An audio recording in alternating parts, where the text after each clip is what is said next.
Donc, je vous remercie d'être présent pour assister à cette plénière qui sera le pendant agronomique de celle qu'on a vue ce matin.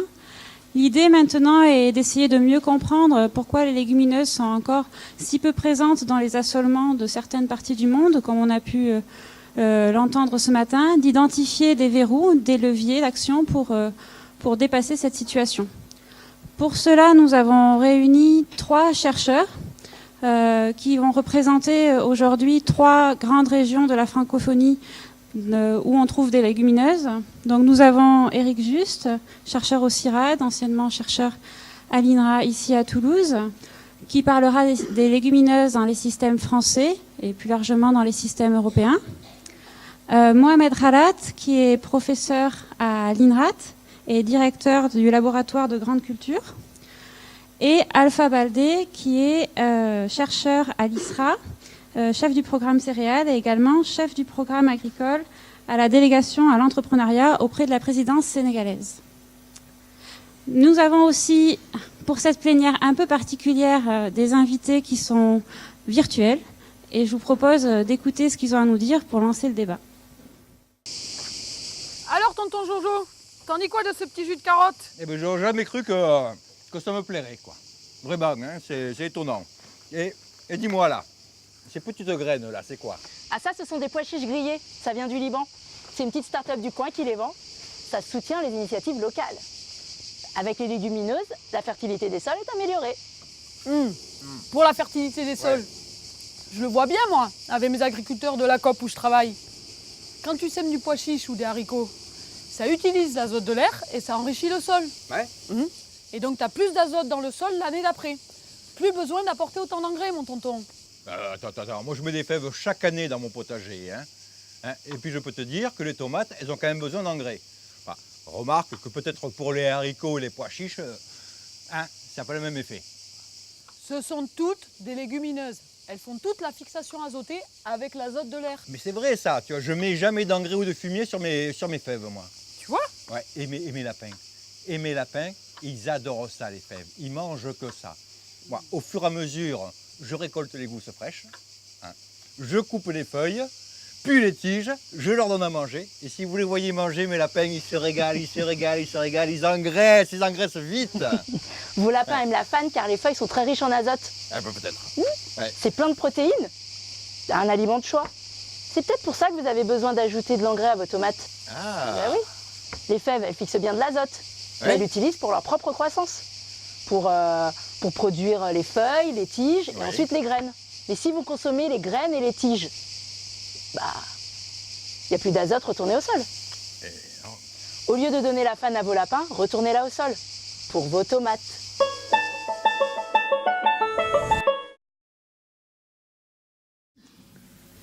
Alors voilà, on a imaginé cette méthode un peu innovante, on espère, du point de vue audiovisuel pour lancer le débat.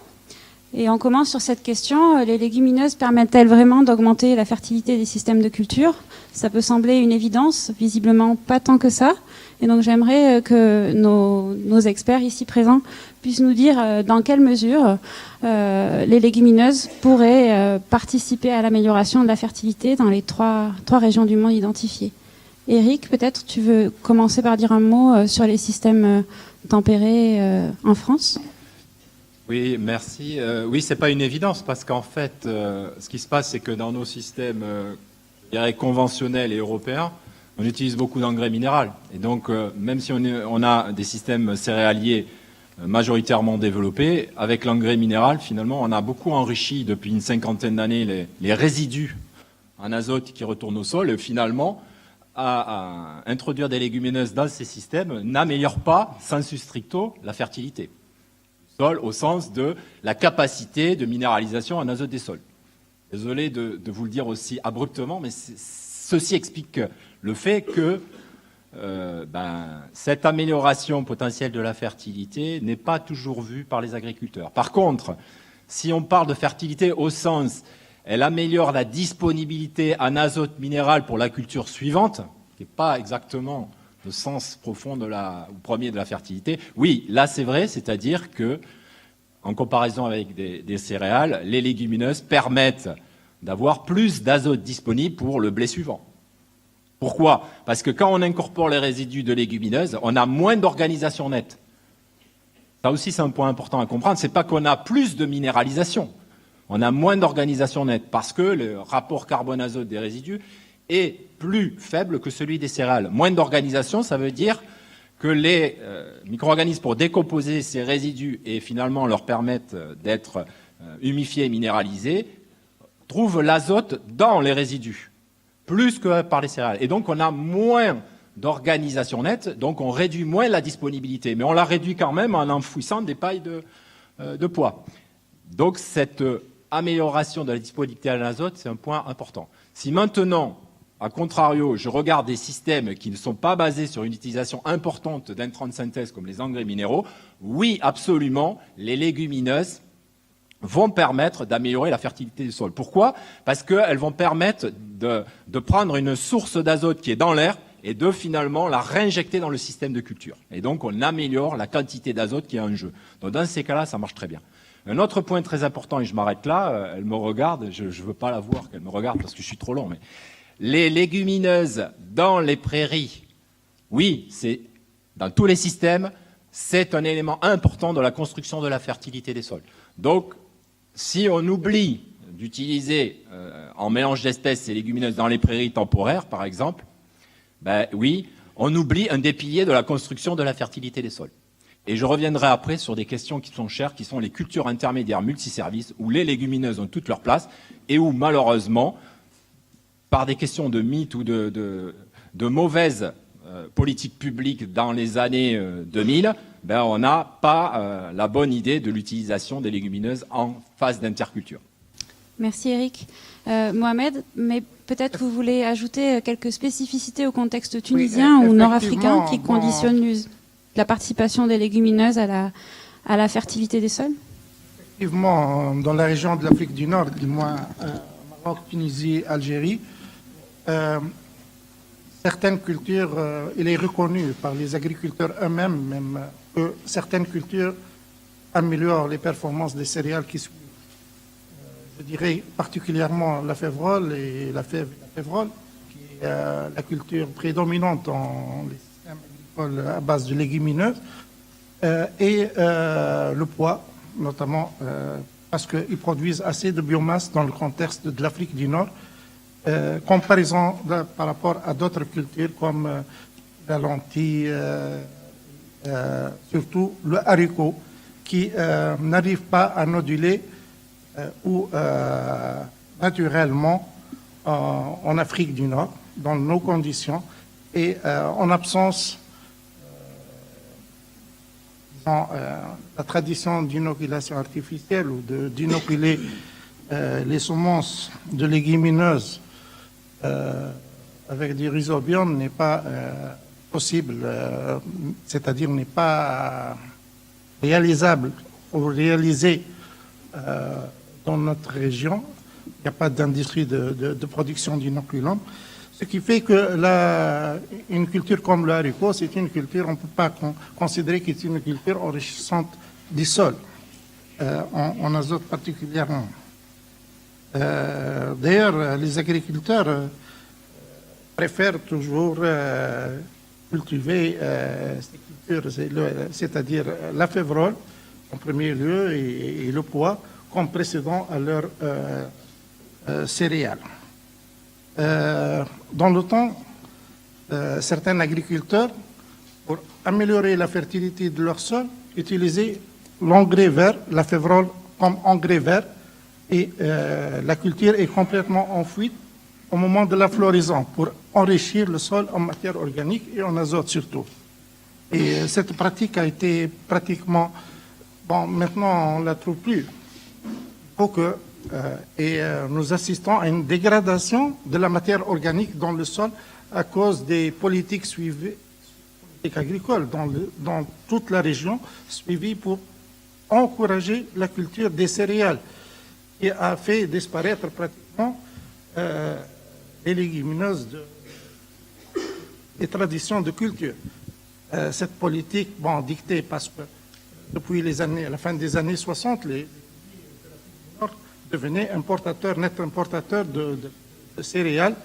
Et jusqu'à présent, on n'arrive pas à faire face ni à améliorer les performances des céréales, ni à restituer au moins la fertilité de nos sols. Merci Mohamed Alpha. De la même manière, au sujet du contexte sénégalais. Oui, rapidement, dans nos zones, en Afrique subsaharienne en général, et particulièrement au Sénégal, cette notion que les légumineuses améliorent la fertilité du sol est bien connue par les producteurs. D'ailleurs, comme l'a dit Eric, hein, c'est plutôt pour la culture suivante. Donc, les systèmes de rotation phares chez nous, c'est céréales légumineuses. Après une légumineuse, on met une céréale, qui est les céréales qui sont les principales cultures au Sénégal. Et donc, il y a quand même un paradoxe à cela, parce qu'on assiste de plus en plus à une forte demande par rapport aux fans des légumineuses, donc, qui sont malheureusement exportées. Et donc, il y a, entre guillemets, il n'y a pas de restitution au niveau du sol. Voilà. Merci. Alors si je devais résumer, le principe de participation à la fertilité des légumineuses, il est bien connu dans les trois contextes. Par contre, il n'est pas immédiat. Pour qu'il y ait vraiment une amélioration de la fertilité, il faut d'abord que cette légumineuse, elle fixe, mais aussi qu'elle produise une quantité de biomasse suffisante. Et surtout, un point qui est souvent un peu éludé, c'est la gestion des résidus de cette légumineuse. S'ils sont exportés, malheureusement, la participation à l'amélioration de la fertilité est grandement atteinte. Alors, je vous propose de retourner au petit jus avec Capucine et tonton Jojo pour continuer à discuter de légumineuses. Je retourne la fan au sol.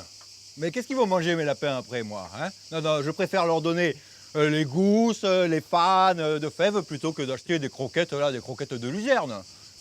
Franchement. Justement, la luzerne, Ouais. c'est une légumineuse. Hein. Moi, j'ai un collègue en Charente, il me dit que les éleveurs laitiers, ils font de plus en plus de luzerne pour leurs vaches. Ben oui, ils ont eu des problèmes de maladie à force de faire du blé et du colza. Alors du coup, on leur a conseillé de faire des coupures de 3 ans entre les céréales.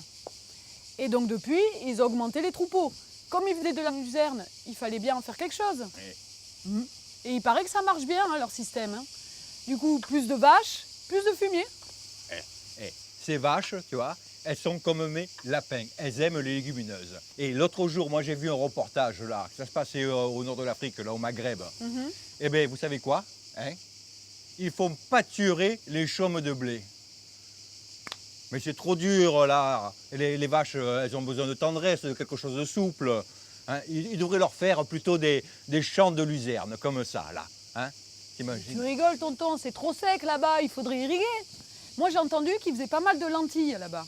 Et je peux te dire que la paille de lentilles, c'est bien plus nourrissant que celle du blé. Hein. Mais alors, il reste quoi au sol? Mais comment ça, il reste quoi? C'est comme pour vos fans et vos lapins. Si les moutons mangent tout, il n'y a plus de carbone ou surtout plus d'azote retourné au sol. Mais non, sauf que nous, c'est pas pareil. Les moutons, nous, ils caguent là où ils mangent, dans le pré. Et comme ça, le fumier reste sur place. Et ensuite, votre azote, là, hein, il retourne directement dans la terre. Oui, mais bon, pas toujours, hein. Comment ça, pas toujours?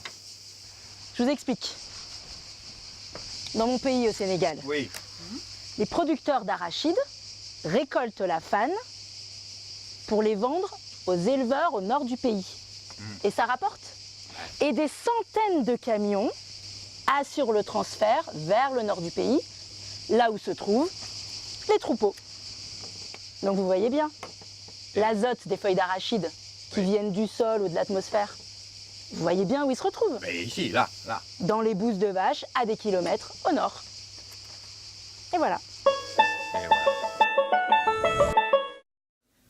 Alors, nos consommateurs de petits jus posent une autre question d'importance lorsqu'on veut raisonner l'augmentation des légumineuses dans les systèmes de culture. Cette augmentation doit-elle être raisonnée pour améliorer les liens entre élevage et polyculture ou l'inverse? Est-ce que c'est l'augmentation de l'élevage dans ces systèmes qui pourrait être un moteur pour les légumineuses?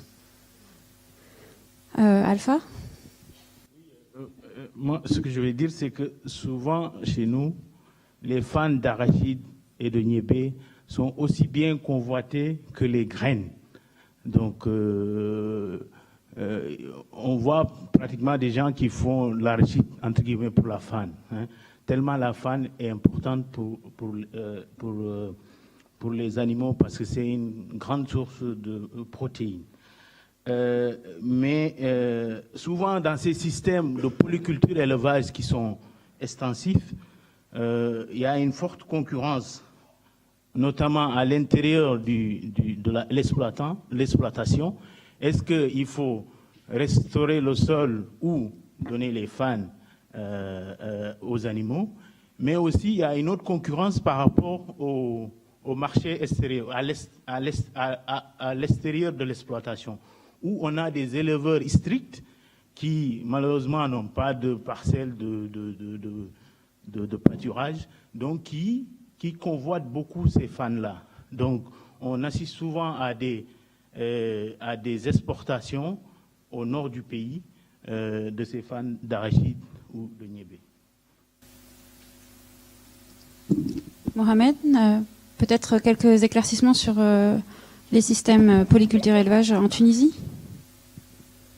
Moi, personnellement, je ne peux pas imaginer un système de culture durable sans l'intégration de l'élevage. La composante élevage permet de vulgariser ou de développer les cultures des légumineuses dans les parcelles, dans les grandes parcelles d'exploitation. Malheureusement, le contexte actuel, surtout en Tunisie, disons, laisse les grands exploitants agricoles très réticents par rapport à l'intégration de l'élevage dans leur exploitation. Du fait depuis quelques années après la Révolution, un climat d'insécurité sur le cheptel. À côté de ça, c'est la conjoncture internationale qui fait que les aliments concentrés, le tourteau de soja qui est importé à prix galopant, les prix, et avec une dévaluation de la monnaie, ce qui fait la composante d'élevage, l'intégration de l'élevage dans les exploitations devient un peu difficile dans le contexte présent. Mais je crois que cette intégration est nécessaire pour développer les légumineuses, du moins dans les exploitations. Et certaines légumineuses, là où il y a l'eau, comme la luzerne ou les luzernes, disons, les vesses, les persimes, la févrole et le pois protéagineux pourraient aider à développer, à récupérer au moins, à stopper la dégradation du sol. D'ailleurs, le gouvernement tunisien, depuis 2 ans, a lancé une initiative d'organiser la filière de production de la févrole pour l'utilisation comme complément ou substituer partiellement le soja, le tourteau de soja. Et ça a boosté un peu la culture de la févrole. Merci. Eric? Et bon, pour être très rapide, je donnerai 2 éléments. Le premier, juste pour nous faire réfléchir. C'est un des piliers de l'agroécologie, le recouplage entre les grandes cultures et l'élevage. Donc si on n'est pas conscient de ça et si on ne veut pas travailler à ce paradigme-là, on va en parler encore pendant, moi, jusqu'à la fin de ma carrière. C'est pas encore trop longtemps, mais enfin. Donc, on en parle beaucoup, mais comment on fait? Donc comment, dans une situation actuelle de développement territorial qui a été beaucoup séparée entre la céréaliculture d'un côté et l'élevage de l'autre, c'est caricatural, mais c'est un peu cette réalité, en Europe, dans tous les pays d'Europe, on peut le regarder. Comment on fait pour recoupler? Donc il y a une innovation en rupture parce que il faudra probablement repenser le développement territorial, les échanges entre les fermes, la coopération, etc. Bon, je suis pas un spécialiste, mais sans ça, on peut toujours parler des heures d'agronomie, ça changera pas. Le deuxième point que je voudrais dire, et ça s'adresse à nous, les chercheurs, il faut aussi qu'on change notre paradigme. Parce qu'on a bossé en disciplinarité très forte, on est les papes de l'impact factor, puis on dit toujours qu'il faut travailler interdisciplinarité. Mais en fait, non, le problème, changer de paradigme, c'est travailler en transdisciplinarité. Et donc là, c'est pas supplémentaire intellectuel, de changement de posture. Donc là, les chercheurs, il faut qu'on se bouge les fesses, parce que sinon, on n'y arrivera pas. On sera toujours dans l'incantatoire. Merci Eric d'avoir résumé, je pense, tout ce qui a pu être dit sur ce sujet. Je vois rien à ajouter et je propose de retourner directement au petit jus.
Autre question, les légumineuses sont-elles résistantes à la sécheresse? On entend souvent dire que la fixation azotée est très rapidement affectée par les sécheresses.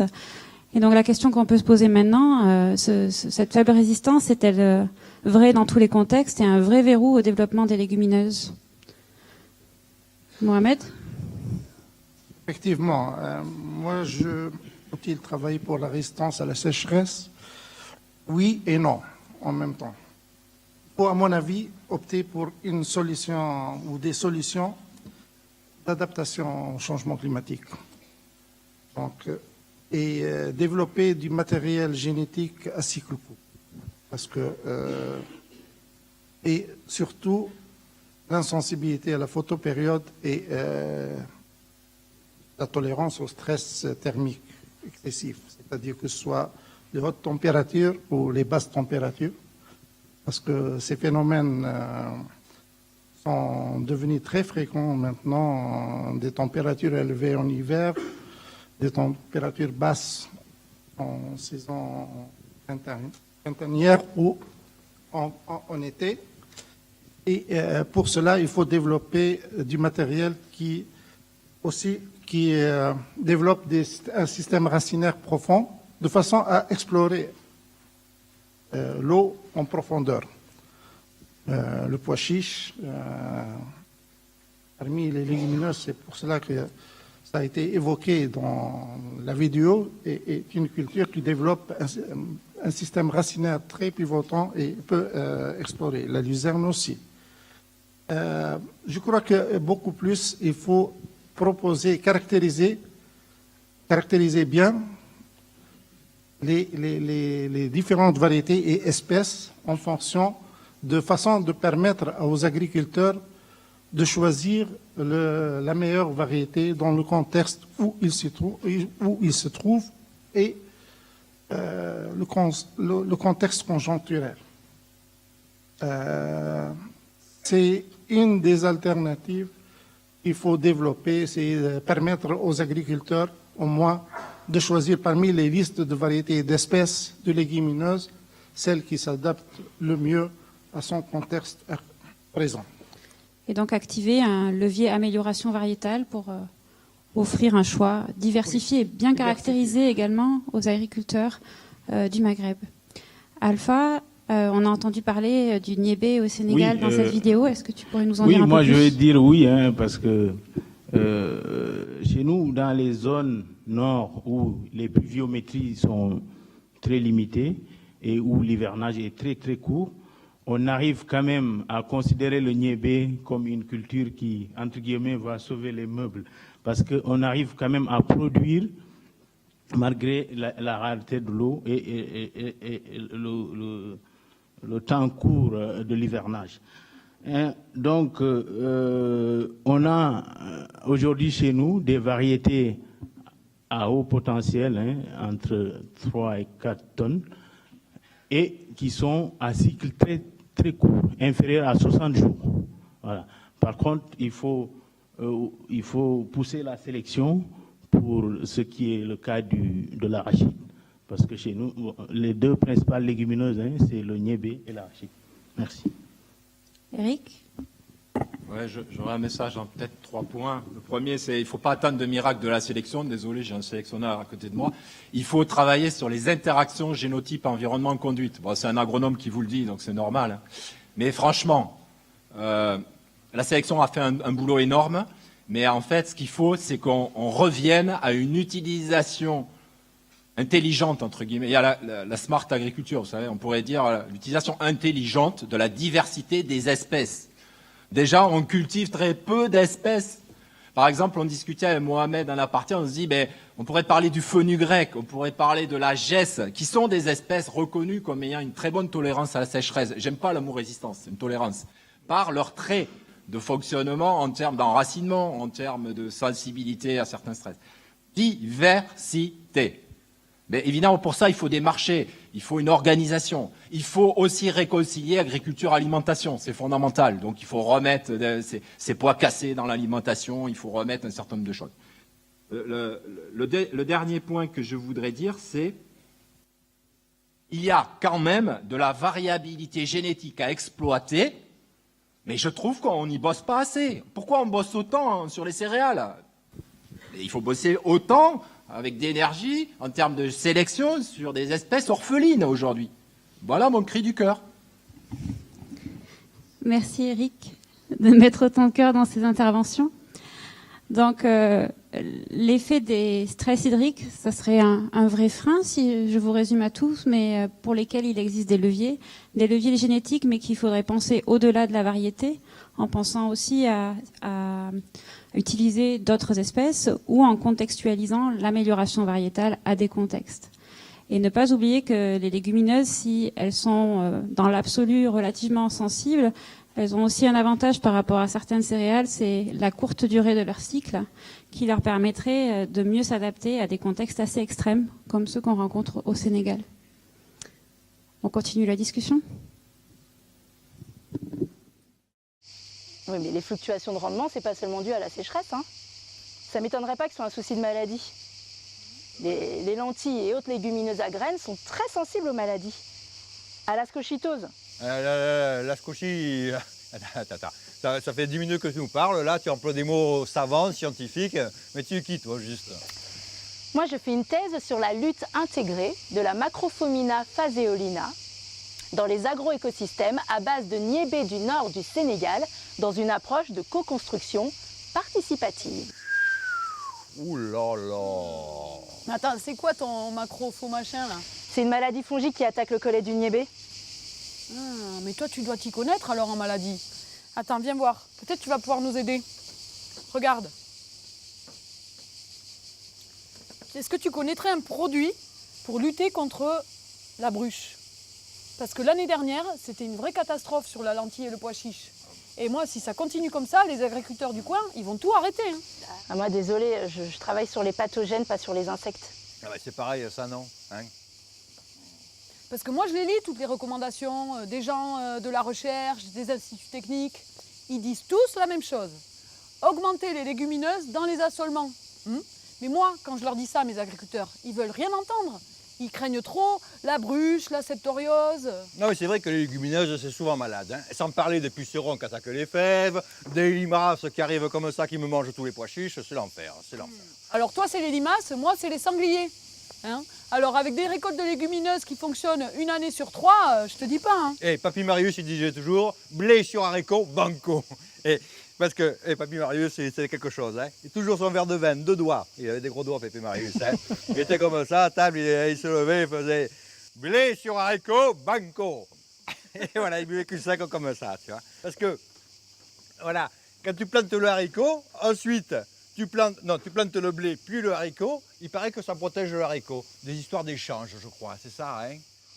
Une substance contre les maladies? Oui. Ouais, bah, peut-être, mais surtout, à quelle date vous les semez, vos haricots? En avril, non? Oui, au printemps, oui, bien sûr. Ouais. Et le blé à l'automne, c'est ça? C'est ça, oui. Comme le colza et l'orge? Exactement. Ouais. Votre haricot, il subit pas les mêmes agresseurs que les autres. Bah, il casse le cycle. Lui, il est plus sensible, mais il réduit la présence des maladies qui touchent les autres. Eh ben, hein, tu entends ça? Ben oui. Il réduit la présence des maladies qui touchent les autres. Hein? Elle a du jus, cette fille, moi, je trouve. Hein? Hein? Et elle a du jus. T'as compris?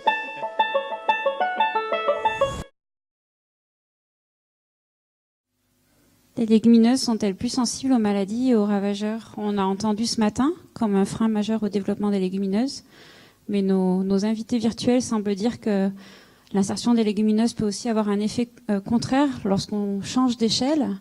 Est-ce que on pourrait avoir un éclairage un peu plus précis sur ces 3 contextes? Eric? Pour moi, c'est une question cruciale. Parce que si les agriculteurs ne cultivent pas en Europe un certain nombre de légumineuses, c'est vraiment parce que les ressources génétiques qu'on a de disponibles aujourd'hui ne permettent pas, sans utilisation parfois très importante de pesticides, de produire correctement des légumineuses. Donc ça, c'est le revers de la médaille. Actuellement, si on veut produire de la lentille de très bonne qualité sans bruche, je ne vais pas vous dire le nombre d'IFT, mais dans certains endroits, ça vous ferait peur. Donc, la question aujourd'hui qui est importante pour moi, et j'ai bossé là-dessus par conviction de ce constat, c'est que dans l'état actuel des choses, si on veut aller vers l'agroécologie, avec les ressources génétiques disponibles, pour une grande diversité d'espèces qu'on cultive en Europe, c'est via les cultures associées que l'on va produire des légumineuses aujourd'hui. C'est le meilleur moyen de reproduire significativement et de façon importante des légumineuses. Malheureusement, dans les travaux qu'on a faits, on montre que certains bioagresseurs peuvent être contrôlés par la production en mélange avec du blé par exemple. C'est ça, je me rends compte que peut-être les gens ne connaissent pas forcément ce que sont les cultures associées. Donc c'est du mélange, par exemple, du blé avec du pois, du mélange de l'orge avec une févrole. Et donc en fait, certains bioagresseurs peuvent être, entre guillemets, contrôlés, parce qu'ils sont désorientés, parce que ça permet, avec des interactions entre les plantes, que ces bioagresseurs soient peu impactants et induisent peu de dommages. Mais par contre, d'autres bioagresseurs, type la bruche, par exemple, on a travaillé avec Loïc qui fait un exposé plus tard et la coopérative Calisol sur la bruche de la lentille. On la mélange avec du blé, ça ne marche pas. On a toujours autant de bruches. Donc, l'association actuellement, elle permet de traiter cette question partiellement, mais là, il nous faut nous mettre au boulot sérieusement, si on veut aller vers l'agroécologie, pour éviter d'utiliser plus de pesticides sur les légumineuses que sur d'autres espèces. Et ça, c'est le challenge. Ou alors, il faut accepter une forte variabilité interannuelle. Ou alors, il faut changer les espèces qu'on veut utiliser et les adapter en fonction du pédoclimat. Peut-être que la lentille, il faut la produire plus tôt dans certains endroits que dans d'autres, où la bruche a sa niche écologique. Donc tout ça, c'est des questions très, très difficiles à résoudre. Et on a du taf, hein, les chercheurs, et puis les instituts techniques, et puis tous les gens qui veulent faire de la co-construction d'itinéraires techniques, parce qu'on travaille aussi pour concevoir ces itinéraires techniques efficaces avec des agriculteurs, parce que la question du tri, c'est fondamental, avec des coopératives, etc. Donc, c'est une grande question. Merci Eric. Mohamed, est-ce que les insectes et les maladies sont aussi un problème dominant au Maghreb et quelles solutions peut-on proposer, peut-être avec de l'amélioration génétique? Je crois que c'est un problème universel. Surtout maintenant dans le contexte du changement climatique, il faut s'attendre que le problème sera plus accentué encore.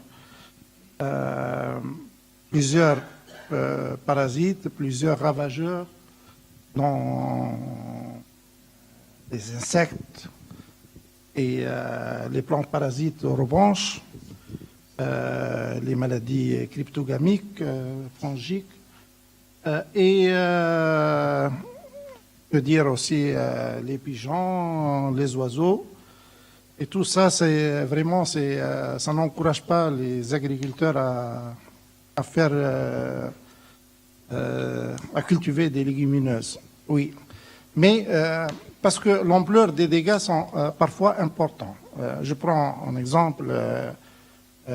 L'orange, ça peut causer 90% à 95%, parfois 100% de perte de rendement, c'est-à-dire c'est des dégâts vraiment très importants. Pour cela, bon, la recherche, disons, a fait des progrès, surtout au niveau de sélection pour la résistance aux maladies fongiques, à l'orange aussi, pour la févrole, du moins. Mais il faut, disons que ça, ces solutions soient durables, il faut utiliser beaucoup, insister sur l'utilisation des méthodes, d'intégrer les méthodes, y compris l'association des cultures, avec des solutions aussi, le décalage de semis, et d'autres associations de facteurs qui réduisent un peu le risque de perte sur les cultures. D'ailleurs, à ce contexte, pour lutter contre l'orange, on associe deux légumineuses pour minimiser un peu les dégâts sur la févrole, le fenugrec et la févrole. Ça permet une association qui permet de réduire un peu les dégâts sur la culture de févrole. Merci Mohamed. Alpha, on a entendu parler de Macrophomina. Oui, rapidement, je vais conforter un peu l'idée d'Eric, c'est-à-dire aujourd'hui chez nous, il est impossible pratiquement de produire sans traitement. Et surtout pour le niébé, où les bioagresseurs sont vraiment très présents. Loin de micro. Ok. Donc, pour ce qui est du macrophomina, voilà, c'est une maladie qui est là. Il n'y a pas de solution chimique. Et pardon. Et par contre, il y a de l'espoir sur les pratiques, sur les associations de culture, sur aussi la résistance variétale. Les gens y travaillent pour pouvoir un peu réduire le fléau du macrophomina. Merci. Donc tous les trois, vous concluez également que ce problème est majeur et qu'il faut réfléchir à des solutions agroécologiques, qui ne passent pas par l'usage de pesticides pour les contrôler. Vous avez tous les trois évoqué l'utilisation de cultures associées. Justement, Capucine, Tonton Jojo et Astu en parlent dans la suite. Mais dis-moi, Capucine, là, Oui. ces trucs d'échange de substances, ça existe vraiment? Parce que moi, j'ai entendu parler que quand on mettait des plantes en association, il y avait des substances, donc il y avait un échange. C'est ça. C'est ce que tu as expliqué à Stu, tonton. La résistance aux ravageurs, c'est grâce au décalage des cycles de culture. Ah, tonton Jojo n'a peut-être pas tout à fait tort. Ouais. Les plantes s'échangent probablement entre elles des petites quantités de minéraux par leurs racines. Ouais. Mais surtout ensemble, elles peuvent mieux exploiter les ressources du sol. L'eau, les minéraux et l'azote, bien sûr. Ouais, enfin bon, moi je le vois chez mes agriculteurs. Hein. Ceux qui sont en association, c'est pas plus beau que ceux qui sont en pur. Hein. Et puis après, pour trier, je te dis pas la galère. Hein. Et l'an dernier, tu m'avais bien raconté que, voilà, quand il y a fait l'orage, la grêle, tout ça, que les seuls agriculteurs qui ont pu moissonner, c'était ceux qui avaient fait la culture en association. C'est bien ce que tu m'as dit. Voilà, que tu m'as dit que le blé avait servi de tuteur à la lentille, comme ça, là, et que ça avait tenu bien droit. Quoi. Ah oui, nous aussi on fait ça au Sénégal. C'est le mil ou le maïs qui sert de tuteur aux haricots. Et ça marche bien? Oui et non. Tu sais, là-bas les rendements sont tellement faibles. Faut tirer profit de chaque centimètre carré du sol pour produire plus. C'est en ça que les gens font de l'association. Hein. On va dire que chez nous, les agriculteurs, ils font du bio par la force des choses. Pas d'engrais, pas de phyto, ils n'ont pas les moyens de se payer tout ça. Hein. Remarque, c'est vrai que chez nous aussi, hein, ceux qui réussissent le mieux les associations, ce sont les bio. Bout du compte, c'est compliqué tout ça. Hein. Alors vous en pensez quoi, vous hein? Les légumineuses, ça aide ou ça aide pas? Parce que franchement, si on en reste là, c'est pas demain la veille que les agriculteurs ils mettront des légumineuses dans leur champ, quoi.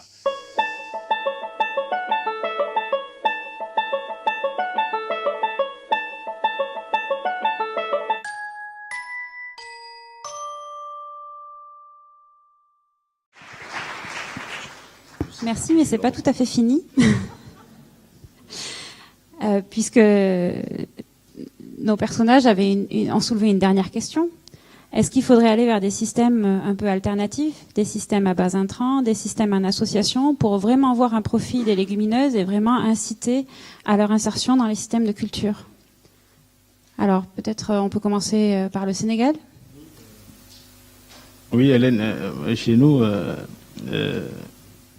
l'association de culture, c'est une pratique ancienne. Les producteurs le font presque inconsciemment. À chaque fois, on met quelques plantes de niébé entre les lignes de maïs ou de mil. Et je pense qu'il y a un gros effort à faire parce que ces systèmes alternatifs où on fait des associations, c'est quand même les solutions pour demain, je pense. Hein. Il y a à plusieurs niveaux pour l'intégration agriculture-élevage. Je pense qu'actuellement, on arrive à prouver qu'avec une association, on produit autant de mil que sur du mil tout seul. Et en plus, on a plus de biomasse et qui pourrait servir soit à restaurer le sol ou bien à nourrir des animaux. Il y a aussi le côté sur les maladies, sur les bioagresseurs. On voit que dans les parcelles associées, il y a de moins en moins d'attaques par rapport à des cultures pures. Il y a aussi le dernier avantage, c'est les systèmes à bas niveau d'intrants ou chez nous où il n'y a pratiquement pas d'intrants.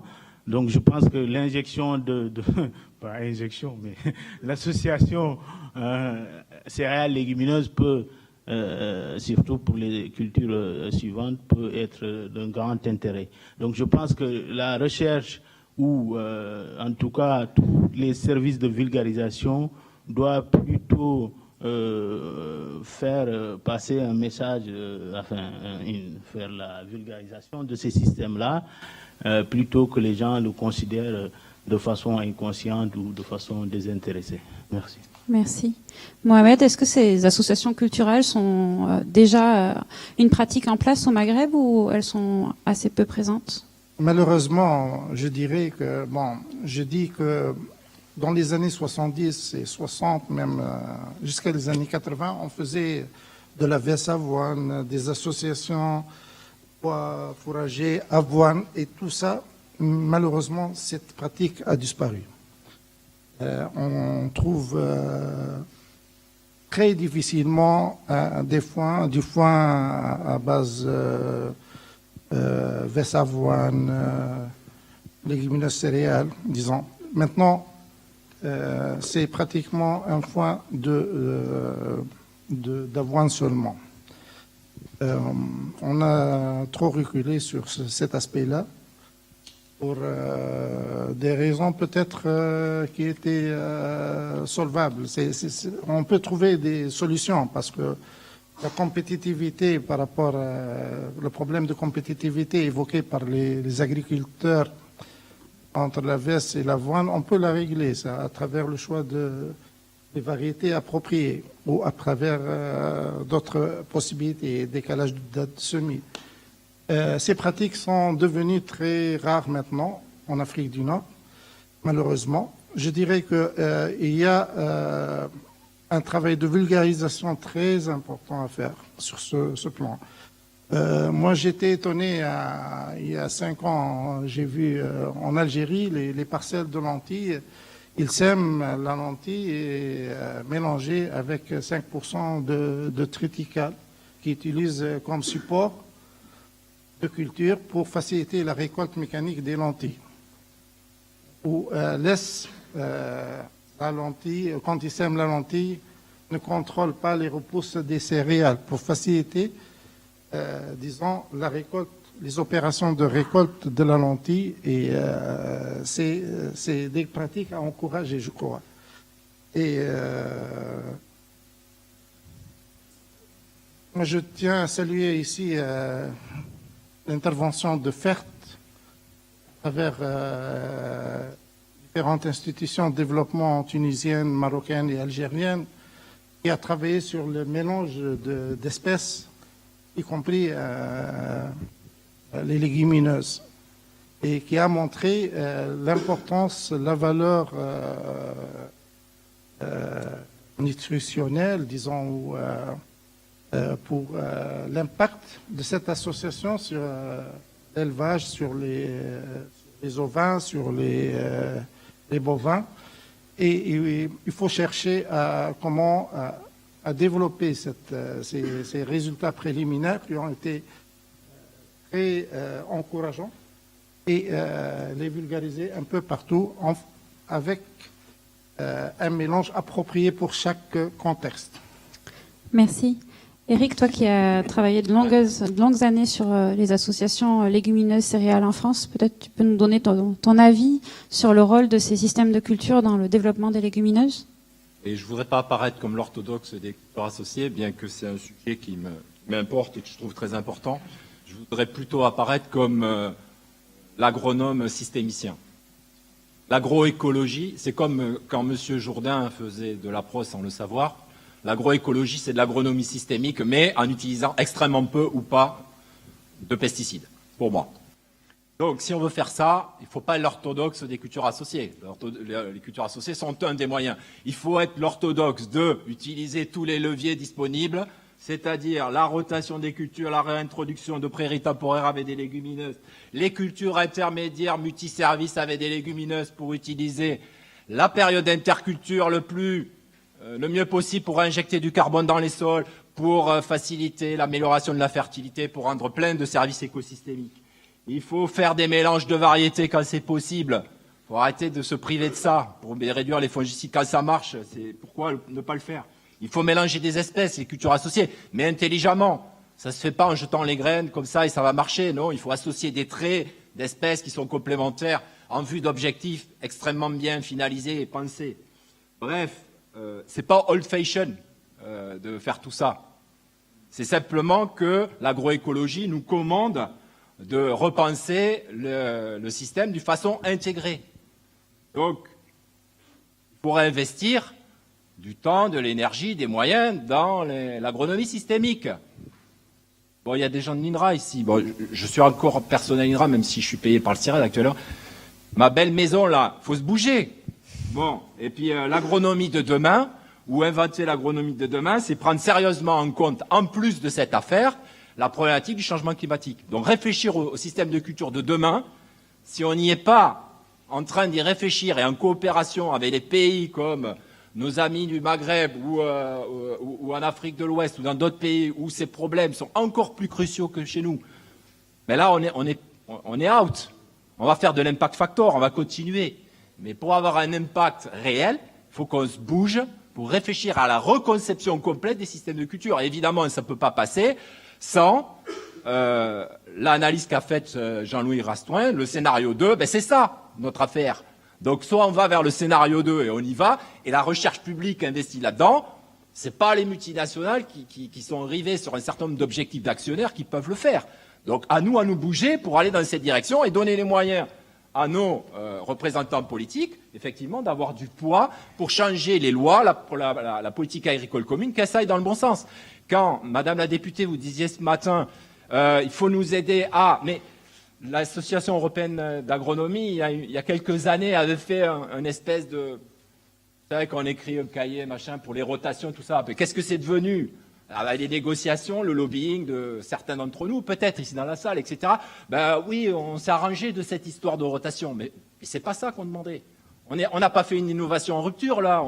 On fait business as usual, et puis un petit changement de cap, et on croit qu'en faisant du greenwashing, on va répondre aux enjeux de demain. Non, c'est pas ma conviction. Je peux me tromper, mais moi, je vous invite à y réfléchir.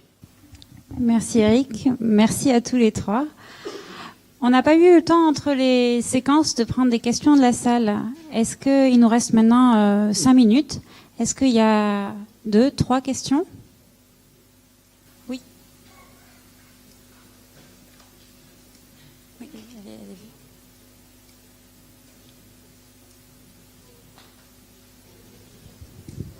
Zéphira Molongui, chercheur INRA, Toulouse. Je vous remercie pour toutes ces questions et puis surtout ce coup de gueule qui n'est pas mal. Donc on va faire un peu de l'impact. Je voudrais demander à mon collègue du Sénégal, quel est l'impact du changement climatique et comment vous le considérez dans ce scénario d'association et surtout quand vous vous intéressez beaucoup plus à l'arachide. On sait que l'arachide c'est une culture de rente. Elle ne rapporte plus de l'argent au Sénégal, c'est pratiquement abandonné. Est-ce que c'est maintenant le pis-aller par rapport à l'arachide? Et surtout que là, le Sénégal s'est retiré d'un marché très important qui est occupé maintenant par la Chine, par les États-Unis, par l'Argentine.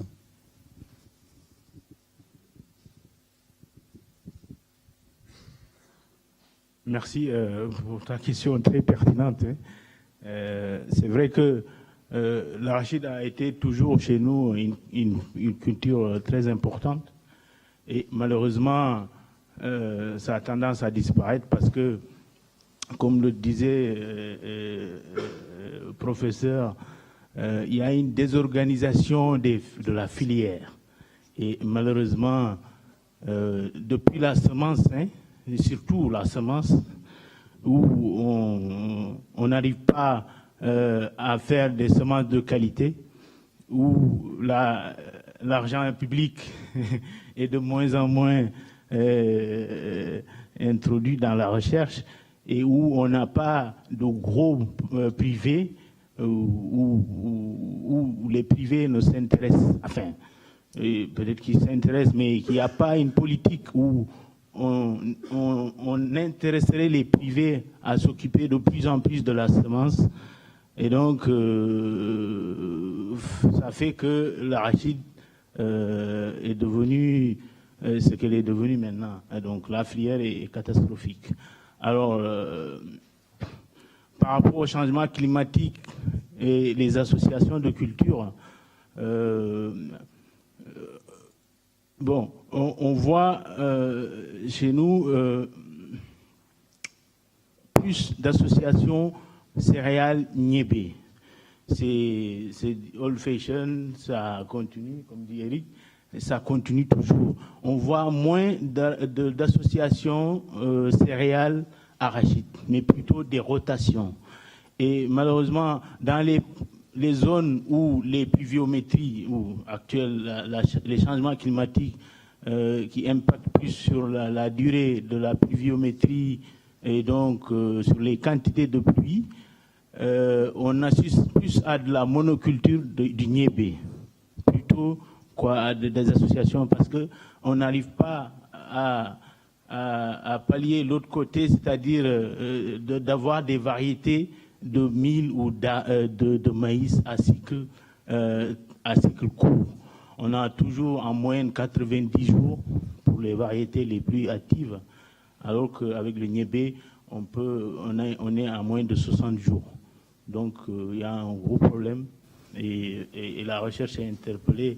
Et donc, les politiques aussi sont interpellés. Tout le monde est interpellé sur la filière. Merci. Je ne sais pas si j'ai... Est-ce qu'il y a une autre question? Oui, merci. Donc c'est une question qui est pas aussi géopolitique. On a parlé tout à l'heure de la fertilisation, question de la fertilisation des sols par les légumineuses.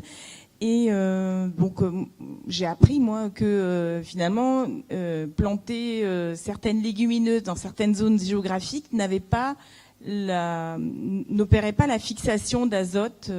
Voilà, donc c'est-à-dire que c'est pas automatique. Et voilà, je voudrais avoir peut-être quelques éclairages là-dessus, même si c'est peut-être en avance par rapport à ce qui va être dit cet après-midi.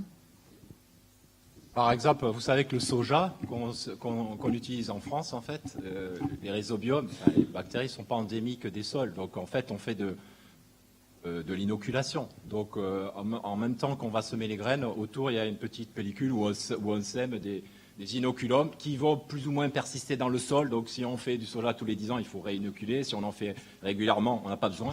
Donc ce que disait Mohamed, je lui laisse la parole, c'est que je pense qu'il y a la même problématique pour certaines espèces lorsque on veut les cultiver, de leur niche écologique en quelque sorte, où l'association entre la plante et les micro-organismes est endémique. Et quand on les transporte dans d'autres endroits, il n'y a pas les microbes qui vont bien. Donc il faut reconstituer en fait cette association qui marche bien. Et donc je te laisse la parole. Oui, chez nous c'est le cas pour le haricot. Le haricot pratiquement ne module pas. Au laboratoire, on peut avoir une bonne modulation. Quand on passe au terrain, c'est pratiquement nul. C'est question d'adaptation avec la flore microbienne, les micro-organismes du sol, les rhizobiums spécifiques. Il faut peut-être inoculer chaque fois pour pouvoir. Et là, il n'y a pas d'organisme qui commercialise en Tunisie, du moins, je sais pas, je crois que c'est en Algérie la même chose. Le Maroc, peut-être notre collègue Lamia peut me confirmer. Je ne crois pas qu'il y a une société qui commercialise les inoculums spécifiques d'haricots et adaptés aux conditions climatiques du Maghreb. Merci. On arrive au terme de cette séance. Pour conclure, chacun de vous trois, si vous aviez un dernier message, un mot d'ordre à faire passer pour augmenter les légumineuses dans les systèmes de culture, quelle serait la priorité?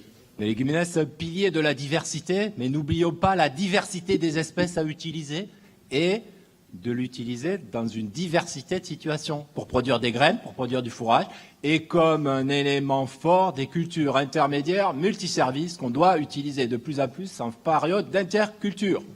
Pour tous ceux qui parlent changement climatique, mitigation, 4 pour 1000, remettre du carbone dans les sols, voilà, ça c'est un pilier important. Le non de travail du sol, c'est 0 à côté, ou pas loin de 0. Il faut réinjecter du carbone.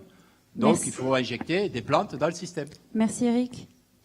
Moi je dirais qu'on a besoin d'une politique agricole claire et franche qui soutient les cultures, les agriculteurs qui cultivent les légumineuses. Sans ça, je suis pessimiste sur ce plan-là. Je crois que l'expérience a montré, du moins en Tunisie, quand le ministère s'est engagé à développer un programme spécifique pour la févrole, ça a augmenté les superficies et même la production et encouragé davantage les agriculteurs à cultiver les févroles. Sans ça, ce sont des mesures exceptionnelles. Je ne crois pas que la situation va changer. Merci Mohamed. Moi, je dirais il faut penser filière. Il faut développer les filières dans les pays. Parce que au lieu de vendre des graines d'arachide en Chine, il faut vendre de l'huile raffinée. Et il faut que les gens gagnent à travers l'agriculture. Il faut que les paysans ils se sentent, parce que voilà, il faut qu'il y ait une filière, des filières fortes depuis les semis jusqu'au consommateur final. Merci. Merci Alpha, merci à tous.